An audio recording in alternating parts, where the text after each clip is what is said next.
इसलिए हमारा जीवन केवल भगवत प्राप्ति के लिए। सहना सीखो, सहना। हर बात अंदर ही अंदर दबा के जला दो, उसे बाहर प्रकट मत करो। बात समझो, ये अध्यात्म है।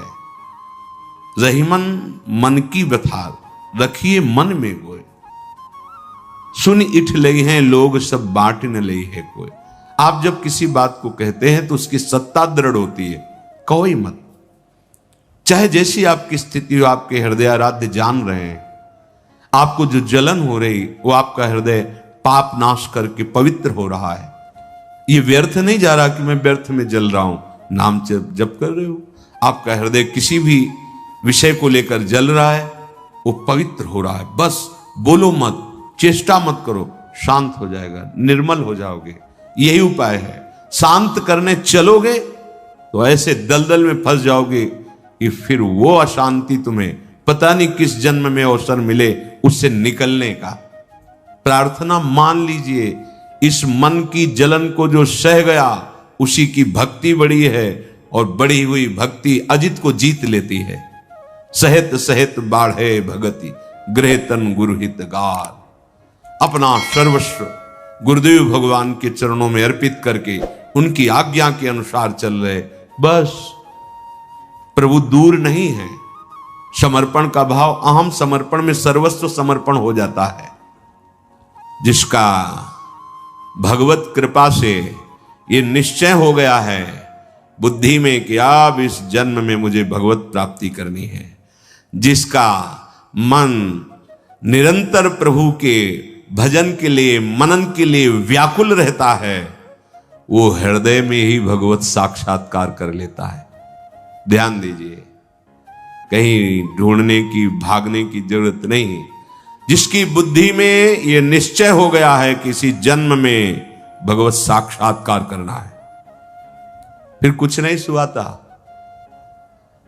जब ये लगन लगती है ना, बहुत दम है इस लगन में, बहुत बड़ी सामर्थ्य है। भूख प्यास, गर्मी सर्दी, मान अपमान, अव्यवस्था, कोई भी उसके हृदय में अपना प्रभाव नहीं डाल पाती। बस एक ही लगन, जो शास्त्र में लिखा उसको देखना चाहता हूं, उसका अनुभव करना चाहता हूं। किसी से बात करना, मिलना कुछ अच्छा नहीं, बस एक आवेश चढ़ा रहता है। नहीं, बस मुझे ये केवल लिखा पढ़ी की बात नहीं, मुझे अनुभव करना है। वो है क्या? मुझे अनुभव करना है। वो एक लगन लगती है। लगन लगन सब कोई कहे, लगन कहावै सुन, जा लगन में तन मन डारे कोई। न तन की शुद्धि है, न मन भोगों का संकल्प करता है, बस एक लक्ष्य बना, कैसे भगवत साक्षात्कार हो। नहीं खान पान ते भावे है, नहीं कोमल वसन सुहावे है, सब विषय लगे ते खारा है, हरि आशिक का मगन्यार। वर्षों सर्दी में कंबल प्राप्त होने पर भी नहीं ओढ़े, गंगा किनारे यहां तो गया। नहीं, मुझे नींद पर विजय प्राप्त करनी, मुझे निरंतर भजन करना है, मुझे भगवत प्राप्ति करनी। कुछ नहीं, जिसके लिए निकले उसके लिए कई कई दिन भोजन न मिलने पर भी एक उत्साह, एक बल। ऐसा कभी नहीं कि निराश हो गए, हताश हो गए, ऐसे बैठे हैं मरे हुए से, ऐसा नहीं। एक नवीन उत्साह रहता। लक्ष्य में बहुत बड़ी सामर्थ्य है। फिर ध्यान से सुन लो, उस परमात्मा का स्वरूप अतुलनीय है, अनुपम है। वो चर्म चक्षुओं से नहीं देखा जा सकता। तो कैसे अनुभव आएगा? जिसकी बुद्धि ने ये निश्चय कर लिया है मुझे भगवत प्राप्ति करनी है इसी जन्म में, और जिसका मन निरंतर व्याकुल है भगवत दर्शन के लिए, भगवत चिंतन के लिए, वो हृदय में ही भगवत साक्षात्कार कर लेता है। ये बड़े महापुरुषों के वचन हैं, बहुत से महापुरुषों के अनुभव हैं। वो अपने अविनाशी अमर स्वरूप में स्थित हो जाता है, जहां मृत्यु का स्पर्श भी नहीं है। भक्तजन उसी भगवान का साक्षात्कार करते हैं। जैसे शहद की मक्खी आधे मास तक शहद का संग्रह करती है, फिर वो उसका पान करती है, उसी प्रकार इस जगत में भ्रमणशील ये संसारी जीव पूर्व जन्म के किए हुए संचित कर्मों से कुछ प्रारब्ध भोग लेकर इस शरीर धारण करता है, भोगता है, फिर नए कर्म करता है। बस ऐसे ही 15 दिन वो शहद एकत्रित करते, 15 दिन में वो पान करते। जन्म जन्मांतर यही क्रम चल रहा है। इस संचित कर्म को भस्म करने की सामर्थ्य जिसमें है उसे भगवान कहते हैं। उसी परमात्मा ने समस्त प्राणियों को कर्म बंधन में बांध रखा है। जो वो कर्म कर रहा है फिर उसे कर्म फल भोग अवश्य भोगना पड़ता है। अगर मुक्त होना है तो उसी परमात्मा, उसी भगवान का आश्रय लेकर निरंतर भजन, जिससे तुम्हारे संचित कर्म भस्म हो जाएंगे। आगे तुम्हें कर्म फल नहीं भोगना पड़ेगा। वर्तमान शरीर में जो निश्चित प्रारब्ध हो चुका है वो आएगा, पर भजन बल से आप उसे सह जाएंगे, आप आगे बढ़ जाएंगे। भक्तजन उसी सनातन ब्रह्म को प्राप्त करते हैं। जो पूर्ण परमेश्वर अपनी पूर्णता से ही पूर्ण विश्व का विस्तार करता है, उसी पूर्ण की सत्ता से ये स्फुरित होता है, उसी पूर्ण की सत्ता में प्राणी चेष्टा युक्त है और उसी पूर्ण में सब लय हो जाता है। उसे भगवान कहते हैं। भक्तजन उसी भगवान का साक्षात्कार करते हैं। उसी पूर्ण सत्ता से वायु का प्रादुर्भाव हुआ है और वायु से संपूर्ण सृष्टि में प्राण जीवनी शक्ति है। जो वायु को प्रकट किया, वायु से सबका जीवन चलना। उसी से अग्नि का प्रादुर्भाव हुआ, उसी से सोम का प्रादुर्भाव हुआ, उसी से प्राणों का विस्तार हुआ। कहां तक गिनावे राजन, हम नाम बताने में असमर्थ है, इतना उसका विस्तार है। तुम इतना समझ लो कि सब का सब वही प्रकट करने वाला, वही प्रकट होने वाला और वही लय करने वाला और वही लय होने वाला है। उसी सनातन भगवान को योगी जन भक्त जन प्राप्त करते हैं। हृदय देश में वो बड़ा सूक्ष्म रूप लेकर रह रहा है। अंगुष्ठ मात्र पुरुषोंतरात्मा लिंगस्य योगेन सयाति नित्यम। कोई भी यंत्र अभी तक नहीं बना जो जीव का अल्ट्रासाउंड कर सके या एक्सरा कर सके, ऐसा नहीं बना अभी तक। ये जीव देखो, ऐसा नहीं। हमें लगता है अभी तक मन का भी अनुभव करने के लिए केवल अध्यात्म में ही सामर्थ्य है और किसी यंत्र में तो सामर्थ्य भी आई नहीं कि ये मन है, ये बुद्धि है, ये हाँ अंतर्मुख हो गए तो अनुभव होने लगेगा कि ये बुद्धि का निर्णय, ये मन का। वो विवेक के द्वारा कोई पार्थिव यंत्र की सामर्थ्य इसमें, फिर वो भगवत स्वरूप जो आत्म स्वरूप है उसका तो बिना ज्ञान के अनुभव ही कैसे सकता है। हृदय देश में ही विराजमान है, वो अत्यंत सूक्ष्म है, अंतर्यामी रूप से है। बस उस अंतर्यामी ने इस शरीर को अपना मान लिया, इसीलिए जन्म मरण को प्राप्त होता जैसा लग रहा है, हो नहीं रहा। ये जो जन्म मरण का अनुभव हो रहा है ये शरीर को अपना मानने से हुआ है। सारी की सारी बातें शरीर की वही लेकर विचरण करते हैं। देख लो आप, आपकी आंतरिक वृत्तियों को देखो, कहां विचरण करते हो, शरीर को लेकर ही। शरीर का अनुकूल हुआ तो रागात्मक चिंतन, शरीर के प्रतिकूल हुआ तो द्वेषात्मक चिंतन। बस ये स्थूल शरीर, सूक्ष्म शरीर, कारण शरीर, इन्हीं शरीरों को लेकर आप विचरण करते हैं। इसीलिए बार बार तुम जन्म और मृत्यु को प्राप्त होते हो। यद्यपि आप अविनाशी हैं, आपका कभी मरण हो ही नहीं सकता, पर आप भूल गए और शरीर मरण धर्मा शरीर को अपना मानने के कारण बार बार जन्म मरण को प्राप्त हो रहे हैं। जो सबका शासक है, एक वही स्तुति के योग्य है, जो सर्व सामर्थ्यशाली है, जो सबका आदि कारण है, जो सर्वत्र विराजमान है, उसे देहाभिमानी जीव नहीं देख सकता, उसी का भक्तजन साक्षात्कार करते हैं। हे राजन, कोई साधन संपन्न हो या साधनहीन, वो सब में विराजमान प्रभु को नहीं देख सकता, क्योंकि जब तक वो अपने को अनुभव नहीं करेगा तब तक बाहर अनुभव कर ही नहीं सकता। लक्ष्य है जो शब्द का आंतरिक भाव है, जब तक आप अपने का अनुभव नहीं करेंगे तब तक आप अनुभव कर ही नहीं सकते। अपने को अनुभव हो तो अपना तो अनुभव भूले हुए हैं, अपने को शरीर माने हुए, तो करते रहो साधन, जन्म जन्म यत्न करते रहो, क्योंकि साधन तो है शरीर राग हटाने का। शरीर राग हटा तो अपने स्वरूप का अनुभव होता है। इसलिए बड़ा कठिन है जीवन मुक्त होना, बहुत सरल है भक्ति के द्वारा वो जीवन मुक्ति। स्वीकार करो, धाम आश्रय, नाम आश्रय, वाक्यों का मनन करो। ये वाक्यों का मनन अंतःकरण का मार्जन है, आप समझो इस बात को।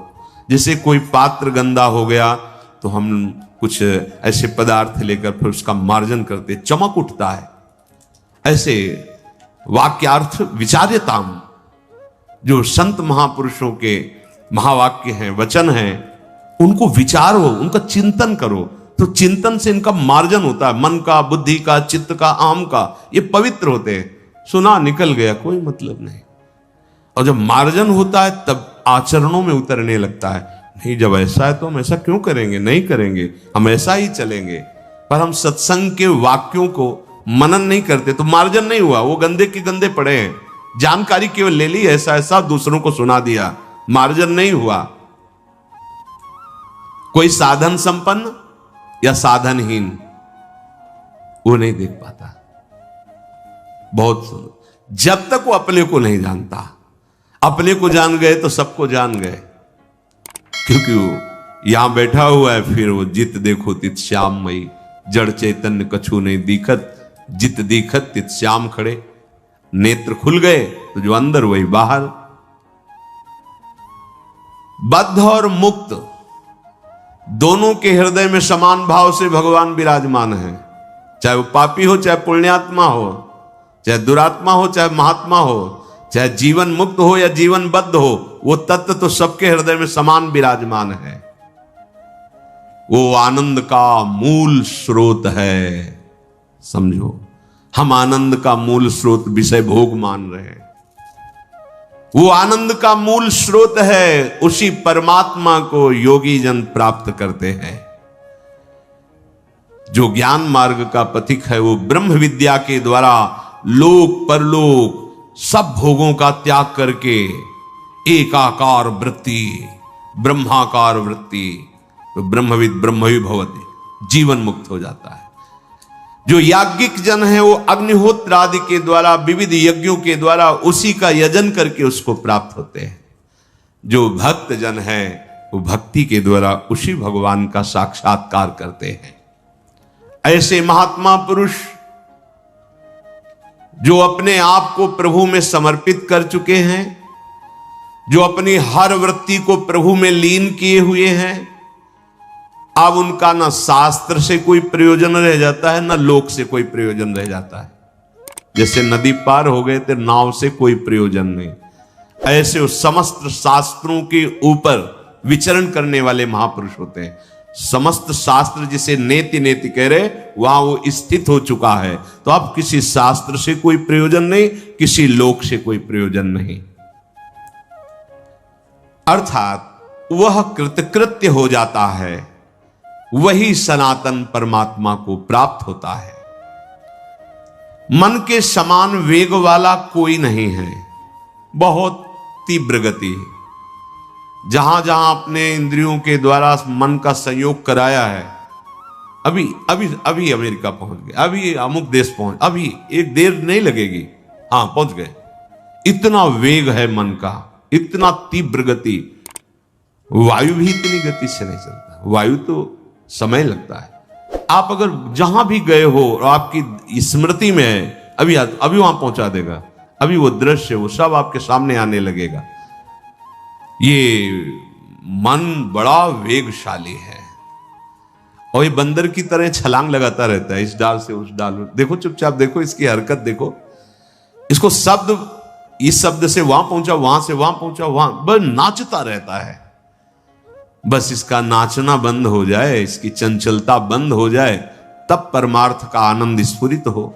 पर हम तो इसके विरुद्ध आचरण करते हैं और इसको चंचल बना रहे हैं। किसी के 10 लाख पंख जग जाए और खूब वेग से उड़े तो क्या आकाश का अंत पालेगा क्या? सनत सुजात जी कहते हैं नहीं पा पाएगा। ऐसे ही कोई कितना भी बुद्धिमान हो, क्या उस अगाध पर ब्रह्म को जान जाएगा क्या? नहीं। तो फिर कैसे जानते हैं? बोले सोई जाने जे देव जनाई। जिसे वो जना देता है अपने आप को, वही जान जाता है। तो किसको जनाता है? बोले कृपा पात्र को। कृपा पात्र कौन है?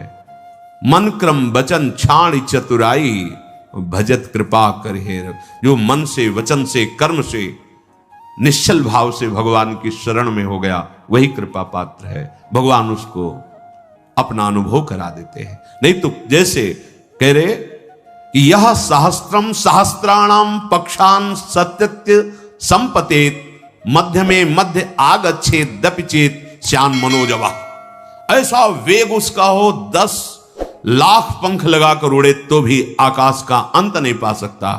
कोई कितना भी ज्ञानी विज्ञानी हो, भगवान का अंत नहीं पा सकता। इसलिए उनका नाम अनंत है। वो स्वयं कृपा करके अनुभव कराते हैं कृपा पात्र को। वही कृपा पात्र है जो मन वचन कर्म से कपट छोड़कर भगवान की शरण में हो गया। मोहि कपट छल छिद्र न भावा। ये प्रत्यक्ष है पर दिखाई नहीं दे रहा है। जिसका अंतःकरण विशुद्ध हो जाता है उसी के अनुभव में आता है। तुम्हारे मानने ना मानने से वो कोई किसी की मानने वाली वस्तु थोड़ी है कि मान लिया तो उसकी मान्यता, नहीं माना तो नहीं। अरे तेरे मानने ना मानने से उस परम सत्य में कोई फर्क नहीं पड़ता। मान लेगा तो तू आनंदित हो जाएगा, नहीं मानेगा तो भ्रमित होकर भटकता रहेगा उसी की गोद में, उसी की गोद में, उसी विराट भगवान की गोद में आप बैठे हुए हैं। संपूर्ण ब्रह्मांड उसी की गोद में है। बड़ा ज्ञानी जीव है, अवसर मिला है बहुत। भगवान बचावें, दुर्बुद्धि से बचावें, हमारी बुद्धि को सत्य प्रकाश की तरफ प्रेरित करे। सब शास्त्रों का सार, हमारी बुद्धि शुद्ध हो जाए। प्रत्यक्ष है भगवान। कहां है? प्रत्यक्ष है।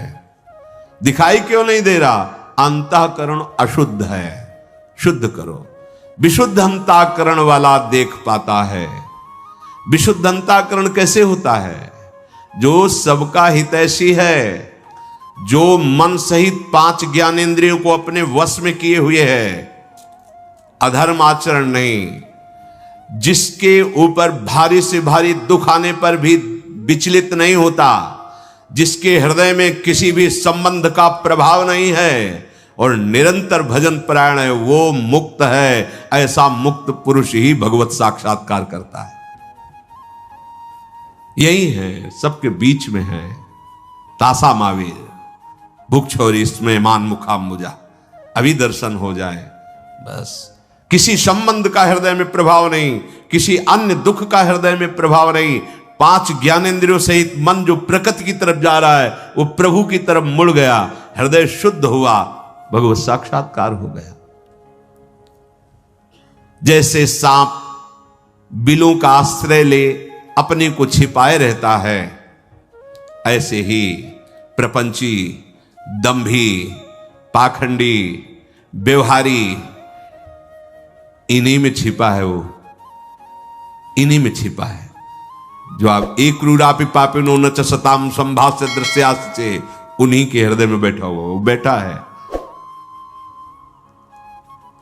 जैसे ठग रास्ता चलने वालों के मार्ग में मित्र बनकर आकर उसको लूट लेते हैं, उनको बातों से अरझा करके उनको लूट लेते हैं, ऐसे ही काम क्रोध लोभ मोह मद मत्सर भगवत मार्ग में चलने वाले पथिकों का भगवत स्मरण रूपी धन फुसला के लूट लेते हैं। क्या हुआ?